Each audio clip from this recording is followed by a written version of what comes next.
আজকে খুব সহজে দারুণ স্বাদের একটা ভর্তার রেসিপি আপনাদের সাথে শেয়ার করব। এই ভর্তাটা খেতে এতটাই টেস্টি হয় যে গরম ভাতের সাথে আর অন্য কোনো কিছুর প্রয়োজন হয় না। শুধুমাত্র এই ভর্তা দিয়েই কিন্তু এক থালা ভাত শেষ হয়ে যাবে। নমস্কার বন্ধুরা, মন কিচেন আপনাদের সবাইকে স্বাগত। আশা করি আপনারা সবাই খুব ভালো আছেন। আজকে দারুণ একটা রেসিপি আপনাদের সাথে শেয়ার করব।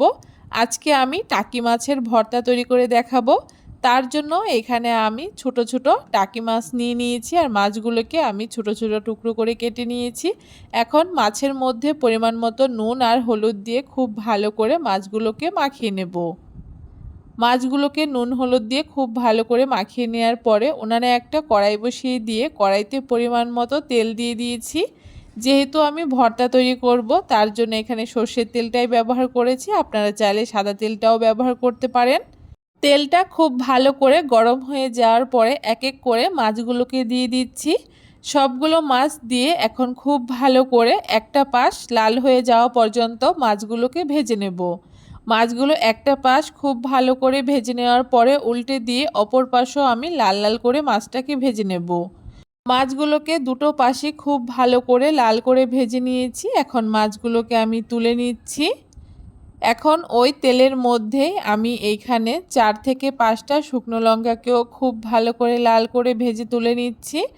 আর তার সাথে এইখানে বড় সাইজের দুটো পেঁয়াজ কুচি করে নিয়েছি। এখন পেঁয়াজ কুচিটাকে দিয়ে দিচ্ছি আর তার সাথে এইখানে ছোট ছোট কোয়ার 20 থেকে 25 কোয়া রসুন দিয়েছি। আর এইখানে 4-5টা কাঁচা লঙ্কা, সামান্য একটু নুন হলুদ দিয়ে এখন এই সমস্ত কিছুকে একসাথে খুব ভালো করে লাল করে ভেজে নেব।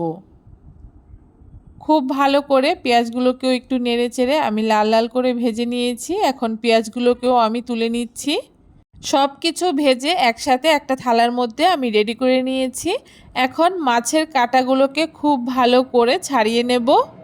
একটু সময় নিয়ে মাছের কাঁটাগুলোকে খুব ভালো করে বেছে নিতে হবে, তা না হলে কিন্তু ভর্তাটা খাওয়ার সময় মুখে কাঁটা লাগতে পারে।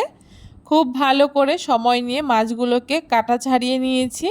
এখন সামান্য একটু নুন দিয়ে প্রথমে শুকনো লঙ্কাগুলোকে হাত দিয়ে খুব ভালো করে একটুখানি গুঁড়ো করে নেব। আর তারপরে এখানে এক মুঠো মতো ধনেপাতা নিয়েছি, ধনেপাতাটাকেও খুব ভালো করে একটুখানি চটকে নিচ্ছি।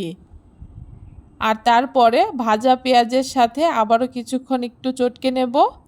এভাবে করে সব কিছু একসাথে খুব ভালো করে ডলে ডলে মেখে নেওয়ার পরে বেছে রাখা মাছগুলোর সাথে একসাথে মাখিয়ে নেব। যেহেতু ভর্তা তৈরি করছি তাই এখানে একটুখানি সর্ষের তেলও ব্যবহার করছি। যে কোনো ভর্তার মধ্যে একটুখানি সর্ষের তেল ব্যবহার করলে কিন্তু খেতে বেশ ভালো লাগে। এখন সমস্ত কিছু একসাথে একটু চটকে চটকে মাখিয়ে নিতে হবে। এই মাখাটা যত ভালো হবে ভর্তার টেস্টটাও কিন্তু ততটাই ভালো হবে। খুব ভালো করে ভর্তাটাকে মাখিয়ে নিয়েছি আর ভর্তাটা কিন্তু আমার একদম তৈরি হয়ে গেছে। গরম ভাতের সাথে এই ভর্তা একবার বানিয়ে খেয়ে দেখবেন, আশা করি আপনাদের ভীষণ ভালো লাগবে। কেমন লাগলো খুব সহজ এই টাকি মাছের ভর্তার রেসিপি অবশ্যই জানাবেন।